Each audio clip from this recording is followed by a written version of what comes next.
하나님의 말씀은 구약 창세기 1장 25절로. 종대는 왜 굳었냐? 왜? 25절에서 31절 마지막 절까지, 창세기 1장 25절에서 마지막 31절까지 함께 교독합니다. 제가 먼저 읽습니다. 하나님이 땅의 짐승을 그 종류대로, 가축을 그 종류대로, 땅에 기는 모든 것을 그 종류대로 만드시니 하나님이 보시기에 좋았더라. 하나님이 이르시니 우리의 형상을 따라 우리의 모양대로 우리가 사람을 만들고 그래서 땅의 물고기와 하늘과 가축과 온 땅과 땅에 기는 모든 것을 다스리게 하자 하시더라. 하나님이 자기 형상 곧 하나님의 형상대로 사람을 창조하시되 남자와 여자를 창조하시고, 하나님이 그들에게 보여주시며 하나님이 그들에게 이르시되 행복하고 번성하여 땅에 임하라.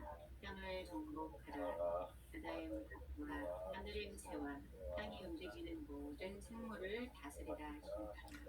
하나님이 이르시되 내가 온 지면에 씨 맺는 모든 채소와 씨 가진 열매 맺는 모든 나무를 너희에게 주노니 너희의 먹을거리가 되리라.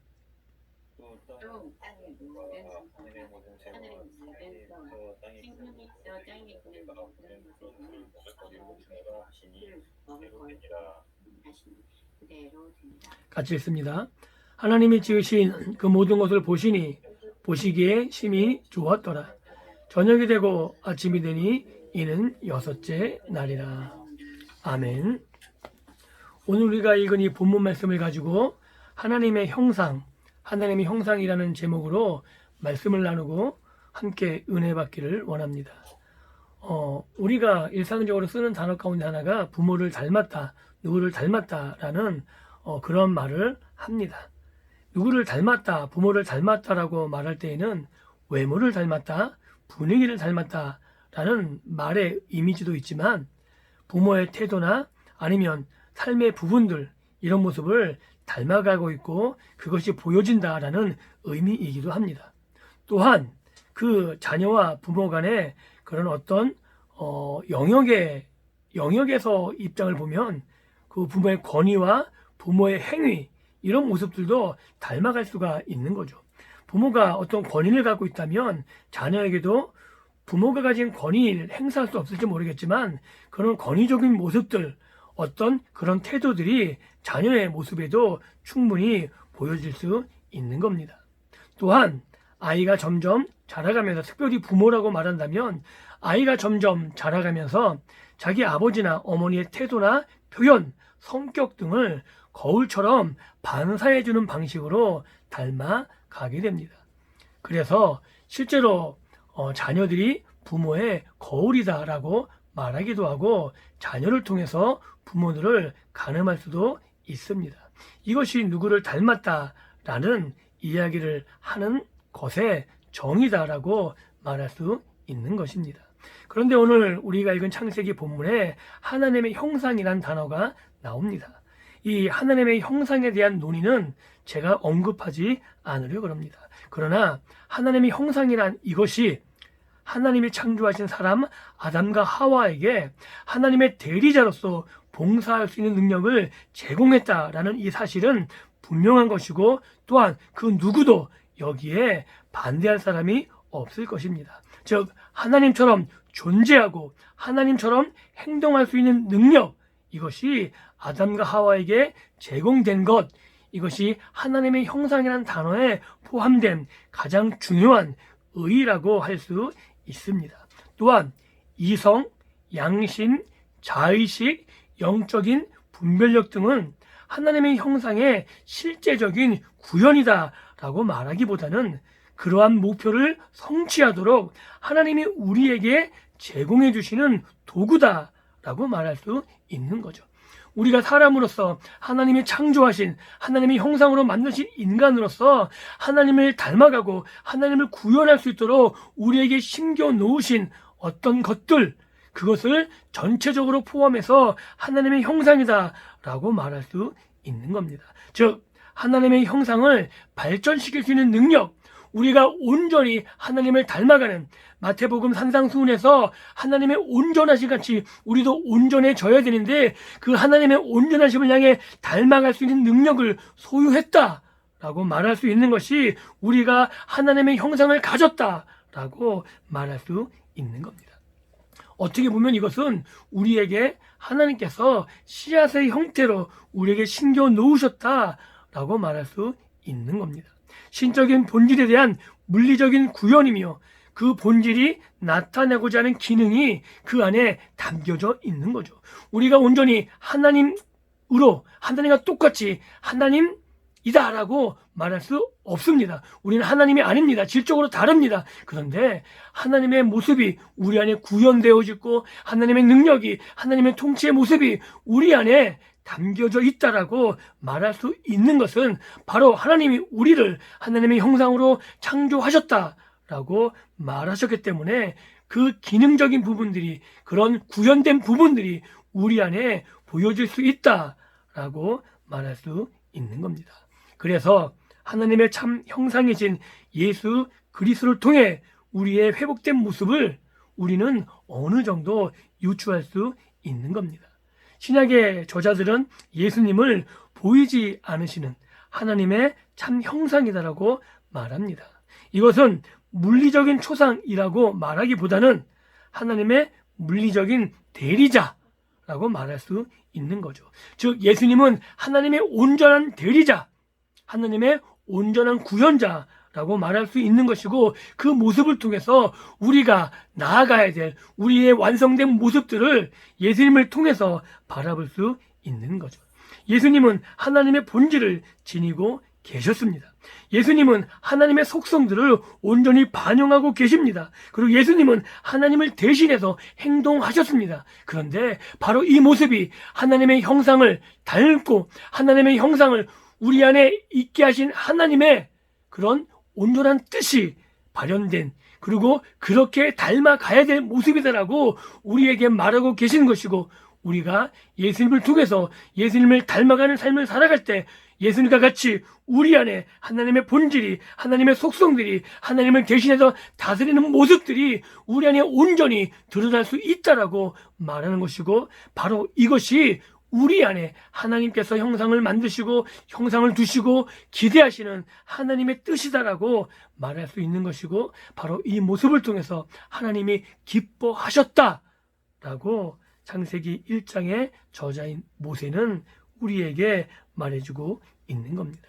창세기 1장에서 사람들은 다스리고 정복하는 일을 함으로 하나님을 대신해 행동하게 됩니다. 바로 이것, 하나님은 인간을 대리 통치자로 세우고 계셨는데 바로 이 대리 통치자로 하나님이 인간들을 세우기 위해서 하나님의 형상으로 만드셨다.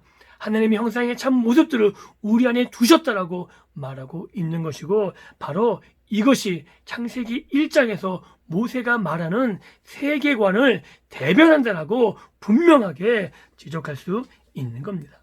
왜냐하면 창세기 1장을 읽는 이 창세기의 독자들, 처음 원 독자들, 이 독자들은 고대 세계관, 창세기, 그 고대 근동의 세계관에 사로잡혀 있었던 사람입니다. 이 고대 근동의 세계관에는 인간의 존엄성이란 전혀 없는 신들의 노예로 인간을 묘사하고 있습니다. 온전히 신들의 형상을 좀 받고 신들의 형상, 신들의 대리자라고 말할 수 있는 사람들은 왕인 거죠. 왕을 표현할 때 그래서 신의 아들, 신의 대리자 이렇게 표현합니다. 그 대표적인 게 구약에 나오는 바로죠.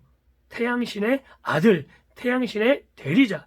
이것처럼 고대 근동들에게선 왕과 지배자들 외에는 인간들은 신들의 노예, 그렇기 때문에 신의 대리자인 왕의 노예, 이것을 합법화하기 위한 그들의 세계관을 형성하는데 바로 창조론, 그들의 창조론이 묘사되고 그렇게 사람들에게 세뇌되고 있었던 거죠.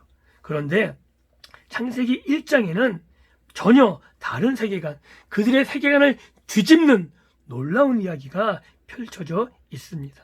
즉 인간에게는 존엄성과 생명의 신성함이 있다는 것이죠. 왜냐하면 왕만이 하나님의 대리자, 왕만이 어떤 신의 형상을 통해서 신의 형상을 나타내는 존재가 아니라 모든 사람들이 하나님의 형상이고 하나님의 형상으로 지음받았고 하나님의 형상에 지음받은 존재로 하나님의 대리자, 하나님의 통치를 위임받은 사람들이다라고 이야기하고 있는 것입니다. 다른 피조물들과 완전히 구별되어 창조주를 드러내는 유일한 존재가 인간들이다. 왕만이 아니라 모든 인간들이 창조주를 반영하고 있다라고 말하고 있는 겁니다. 창조주의 대리자로 창조주의 위임을 받은 존재는 왕, 지배자가 아니라 인간이라면 하나님의 형상을 가지고 있다. 그들이 모두 하나님의 대리자다라고 분명하게 말하고 있는 겁니다. 그래서 하나님을 닮아가는 자리에 나아가기를 갈명하며 우리 안에서 하나님을 닮아가는 것이 가능하게 하는 것, 이것이 하나님의 형상인 것이고, 즉 이 하나님의 형상은 우리의 본질이자 우리의 목표다라고 말할 수 있는 것이고, 이것을 읽는 창세기의 독자들에게는 아마 엄청난 감격의 복받침들, 야, 내가 창조주의 대리자야, 내가 창조주를 닮아갈 수 있는 자야, 나를 통해 하나님이 이 땅을 다스리길 원하셨다, 이 말을 들었을 때에는 그들에게 자긍심, 자존감, 이것이 그 어떤 것으로도 형용할 수 없도록 그들에게 큰 용기와 큰 믿음, 이런 것들을 전해 주었을 것입니다. 바로 이것이 창세기 기자 모세가 창세기를 읽는 모든 독자들에게 하고 싶은 말씀인 거죠. 바로 너희들이 하나님의 형상을 갖고 있는 사람들이라고. 바로 너희들을 통해서 하나님이 이 땅을 다스리기를 원하신다고, 너희들을 통해서 하나님이 기뻐하시는 일들이 이 땅 가운데 이루어지기를 원한다라고 말하고 있는 것이고, 그것이 가능하다라고. 왜냐하면 바로 너희들 안에 하나님의 형상이 발현되고 구체화되고 너희들을 통해서 그 일들이 이루어질 것이다 라고 말하고 있기 때문에 그랬습니다. 그래서 우리가 이 오늘 읽은 창세기 본문을 통해서 살펴봐야 되는 것, 이것이 하나님의 형상이 우리 안에 어떻게 구현되고 발현되어야 되는지, 그 의미가 무엇인지, 이것들을 함께 살펴봐야 되는 것이죠.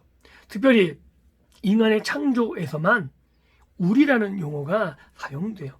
우리가 우리의 뜻을 따라 우리의 형상대로, 굉장히 중요하죠. 이 우리라는 의미는 다양한 해석이 있지만 그것을 여기서 논하지는 않겠습니다. 그런데 그대로 되었다, 이런 것이 인간의 창조에서만 나오지 않습니다. 특이하죠. 다른 모든 창세기 1장의 본문들은 하나님이 말씀하시면 그대로 되니라, 그대로 되니라. 그래서 하나님의 말씀이 그렇게 이루어지는, 반드시 되어지는 것을 강조하고 있는데, 인간의 창조에서만 그대로 되었다는 말이 없고 오히려 뭐가 강조되냐면 세 가지의 축복 선언으로 표현되고 있습니다. 그것은 인간이 다른 피조물들에 비해서 얼마나 하나님과 가까운가를 역설적으로 보여주고 있는 거죠. 다른 모든 피조물들은 그대로 돼요. 그런데 인간만은 그대로 되었다를 뛰어넘어 하나님은 그들에게 복을 주셨고, 그 복이 어떻게 실현되고 있는가를 분명하게 말씀하고 있는 겁니다. 또한 인간의 창조에서만 종류대로라는 말이 나와 있지 않아요. 다른 모든 식물들, 동물들은 그 종류대로, 각기 종류대로 라는 말이 나오고 있는데, 인간의 창조에서만은 종류대로라는 말이 나오지 않고 온 인류는 하나이고 모두 하나님의 형상으로 지음 받았다라고 말하고 있어서 인간은 동등하고 차별이 없다라고 분명하게 못 받고 있는 거죠. 남자와 여자에게도 차별이 없고 인간에게 귀천이 없는 것이고, 그 모두가 인간이기 때문에 동등하고 가치 있고 존중받고 하나님의 형상이다라고 성경은 분명하게 말하고 있는 겁니다. 또한 특이한 것은 하나님에게는 성이 없어요. 그리고 인간에게는 성의 구분이 있습니다. 이것이 질적으로 다른 존재라는 사실을 또한 분명하게 드러내고 있는 겁니다. 즉 인간은 다른 모든 피조물들과 구별되지만 하나님과도 구별되는 질적으로 다른 존재, 하나님의 형상을 받았지만 하나님과는 같을 수 없는 존재임도 이 창세기 1장 모세는 이 말을 통해서 분명하게 인간들에게 각인시키고 있다라고 말하고 있는 겁니다. 그리고 나서 우리가 살펴봐야 될 것이 뭐냐면 인간에게 복을 주셨는데 하나님의 형상을 지음받은 인간에게 복을 주셨는데 그 복이 어떤 의미인가를 또한 살펴봐야 되는 겁니다. 이 복은 사람들이 그 역할을 제대로 했을 때 그 결과로서 갖게 되는 기능이라는 사실에 우리는 주목할 필요가 있습니다. 사람들이 하나님을 위임하신 기능들을 충실하게 실행하면 그 자체로 복이고 복이 따라온다라고 말할 수 있는 겁니다. 생육하고 번성하고 땅에 충만하라. 이것이 하나님이 위임하신 명령뿐만 아니고 이것은 복이라는 거죠. 특별히 충만한 것, 이것은 명령이 아니고 복입니다. 제한 없이 번식할 수 있는, 제한 없이 이 땅에 가득 찰 수 있는 특권이 우리에게 주어진 거죠. 번성의 문제로 여기는 사회구조, 이 인식에 대해서 창세기는 반론을 제기하고 있는 겁니다. 우리 이민으로 산하 제한하는 것, 이것이 창세기가 원하는 것이 아닌 거죠. 창세기에서는 하나님께서 우리에게 놀라운 특권을 허락하셨는데 하나님의 질서 안에서 하나님의 뜻 안에서 마음껏 누릴 수 있는 권리를 허락하셨다는 겁니다. 땅에 충만하도록 우리가 이 땅에서 번영하는 것이 하나님의 복이 되는 것이고 이것이 하나님의 은혜라고 말하는데 이것은 구약에 굉장히 중요합니다. 왜냐하면 이스라엘이 번성하는 것, 이것이 어느 나라에서 어느 지역에서 그렇게 가득 채워지는 것, 이것이 다른 민족에게는 두려움이 되겠지 모르겠지만 하나님께서 정당화하신 하나님의 그들에게 허락하신 복임을 이스라엘은 당당하게 주장할 수 있는 근거가 되기 때문에 그런 거죠. 또한 어떤 복이 있냐면 정복하고 다스리라고 분명하게 이야기하고 있습니다. 이것은 의무보다 특권으로 정복과 다스림에 대해서 창세기 기자는 모세는 분명하게 말하고 있습니다. 이 정복과 다스림은 지배권에 대한 묘사입니다. 이 정복이라는 단어는 모든 만물에게 적용되지만 다스림은 피조물을 길들이거나 지배하는 일, 이것을 장려하고 또한 그것이 당연히 되는, 당연하다라고 표현하는 것으로 볼 수 있어요. 그래서 자연세계 지배권이 이 우상들, 고대 근동 세계관이 지배하는 신들에게 있는 것이 아니라 하나님에게 위임받은 인간들에게 있음을 천명하고 있는 겁니다. 이게 놀라운 거죠. 신들, 그 우상들이 지배권이 있는 게 아니라 바로 우리들에게 이 땅 하나님이 만드신 이 자연 질서를 다스릴 수 있다고 하나님이 우리에게 위임하셨다라고 천명하고 있는 겁니다. 정복과 다스림을 통해 세계의 질서를 부여할 사명이 인간들에게 부여되고 있는 겁니다. 하나님이 우주의 질서를 주시면서 창조하신 것과 같이 유비를 이루어서 우리도 이 땅을 정복해 가면서 질서 있게 이 땅의 다스림을 통해서 그것이 더 아름답고 더 복되게 구현되고 발휘할 책임이 우리에게 있다라고 말하고 있는 거죠. 파괴가 아니라 다스림을 통해서 더 풍성하게 드러나야 되는 것이라고 말할 수 있는 겁니다. 그래서 환경을 보호해야 되고 아름답게 가꾸어야 되고 그 가꿈을 통해서 우리가 누리고 번성해야 되는 것이라고 성경은 분명하게 말할 수 있는 거죠. 이것이 정복과 다스림에 대해서 말하고 있는 겁니다. 그래서 다시 한번 더 구체적으로 살펴보면 이 첫째 기능의 정복, 이것은 무엇인가를 혹은 누군가를 통치권 아래로 끌어오는 행위, 이것을 정복이라고 그럽니다. 즉 하나님이 우리에게 베풀어 주신 땅, 우리가 딛고 서 있는 이 땅을 하나님의 통치권, 우리의 통치권 안으로 가지고 오는 거예요. 그래서 이 다스림 안에서 우리가 가꾸어야 되는 거죠. 둘째 기능으로서의 다스림, 이것은 길들이는 거예요. 동물들을 대상으로 하고 식물들을 대상으로 하고, 그래서 이 만물이 우리에게 길들여지는 거죠. 근데 지금 오늘 현실에서는 그렇지 않죠. 파괴가 일어나고 길들여지지 않은 것들이 많은 거죠. 왜요? 그것은 우리의 죄로 말미암아 왜곡되었기 때문에 그래요. 그래서 로마서에 보게 되면 이 피조물들도 하나님의 아들이 나타나기를 고대한다고 말해요. 하나님의 통치처럼, 하나님의 아름답고 복된 통치처럼 우리 인간들 하나님의 아들을 통해서 그 복된 통치가 실현되기를 기다려지고 있는 거죠. 그들도 정말 하나님 안에서 하나님의 길들임을 기뻐하는 것처럼 하나님의 아들들의 통치 안에서 길들여짐을 기뻐하고 있다는 그런 사상을 우리는 성경 안에서 볼 수 있는 것이고, 바로 우리가 그런 위치에서 이 땅을 가꾸어야 되고 우리의 통치를 통해서 이 땅의 질서가, 이 땅의 번성이 이루어져야 되는 것이라고 성경은 말하고 있습니다. 바로 이것이 청지기의 역할이다라고 말할 수 있습니다.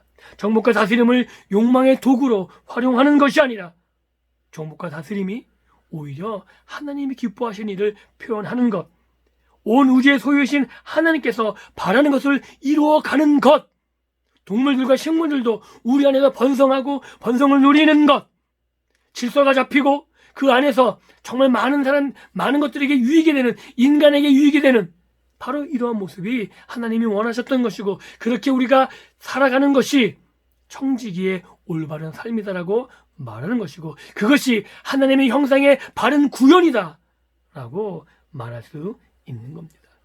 그렇게 했을 때 창세기 1장에서 말한 보시기에 심히 좋았더라는 이 하나님의 말씀이 오늘 우리의 삶에서 구현될 수 있는 거죠.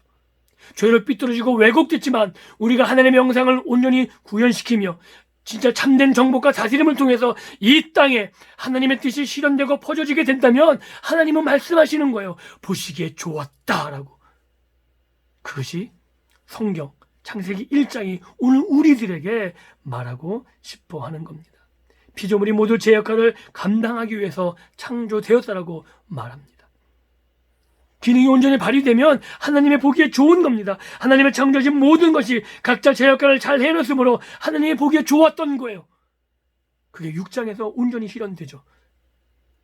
위임받은 대리자, 하나님의 형상이 발현되는 그 대리자인 사람들이 그 기능을 온전히 발휘하면 하나님 보시기에 심히 좋은 이 땅이 되어지는 겁니다.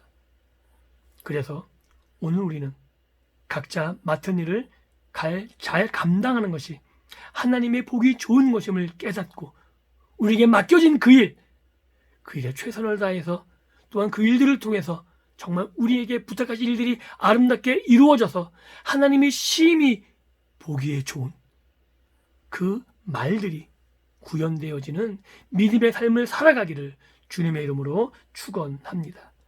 이것이 우리의 삶만이 아니라 이상적인 교회의 모습이기도 합니다.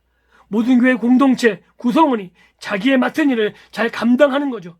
목사는 목사로서, 장로는 장로로서, 집사는 집사로서, 성도들은 성도로서 정말 하나님의 뜻이 잘 구현되고 발휘되도록 우리가 맡은 일을 잘 감당하게 된다면, 또한 우리의 직업으로서 우리의 있는 위치에서 맡은 일을 잘 감당한다면 그게 하나님의 보시기에 좋은 겁니다. 그렇게 말씀하실 겁니다. 그걸 알아야 되는 거예요. 왜곡되지 않게 삐뚤어진 이 세계 속에서 하나님의 뜻이 실현되는 삶을 살아가는 것, 이것이 하나님이 기뻐하시는 삶을 살아가는 것이라고 우리가 분명하게 인식할 수 있어야 됩니다. 그래서 부탁하기는 자기의 자리를 잘 인식해야 되는 거죠. 교만하거나 아니면 비굴하지 않은 자기의 자리에서 분수에 넘치지 않게 자기의 맡은 사명을 온전히 잘 감당할 수 있는, 그래서 우리의 삶을 통해서 많은 사람들이 질서가 잡히고 그 체계 안에서 평안과 부유함과 풍성함을 누리고 그 안에서 하나님의 형상이 온전히 발휘되어지는, 구현되고 표현되고 그 안에서 하나님이 기뻐하셨다라는 그 말씀을 듣는 그런 믿음의 삶을 사는 우리 모든 가족들, 모든 성도들의 삶이 되어지기를 다시 한번 주님의 이름으로 축원합니다. 기도합니다.